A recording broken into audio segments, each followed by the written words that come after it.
support.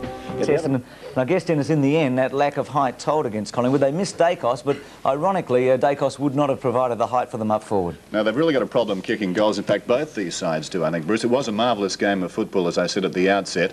Obviously dominated by tactics, both these teams trying to close down some pretty important players and their rivals.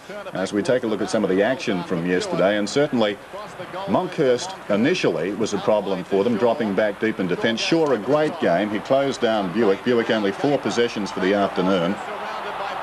And Tony Shaw was able to run off him and gain possessions, but the two dominant players in the game belonged to Essendon. That was Salmon and also Kickett. Do you think Shaw would be one of the most valuable players in the competition at the moment? Well, certainly, because he's able to go onto a player and not only close the player down, but also get possessions. And this was the case again yesterday. And at the end, he was a dominant player who was cast in the role of a tagger. Dennis, there was a lot of speculation whether Salmon would play at full forward. Did he play there, and how did Sheedy use him? Most of the day on the ball, actually. He went back and manned up with Monkhorst, who was playing a spare man in defence across half-back, and became a dominant player in the second quarter. And I think that was one of the reasons why Essendon won the game, because virtually he became a de facto centre-half forward, if you like.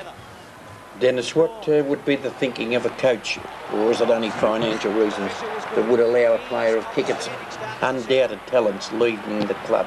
Well, he's a bit of a nomad, Derek Kickett. He's 27 years of age. I suppose that could weigh against him as well, but they've picked up a very good player. If you can harness that talent, then you've got a great talent. I think he's the sort of player who in big games, he flourishes. Yesterday he enjoyed the atmosphere. Come finals time, if Essendon are there, then Kickett can win you a game.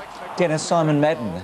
Somerville was very good yesterday. Yes. Will Simon struggle to get back into this team? I mean, it seems a ridiculous question, but... Well, going on the comments this morning, he said he's got to come back. That's Kevin Sheedy speaking of Madden, so I think you'll find that Madden will be back in that team. But Somerville, number 3 at Essendon, would be number 1 at most other clubs. The votes, 1 to Tony Shaw. I thought he was outstanding. Wasn't his fault they lost. Paul Salmon and Derek Kickett got the top votes. Line ball between those two.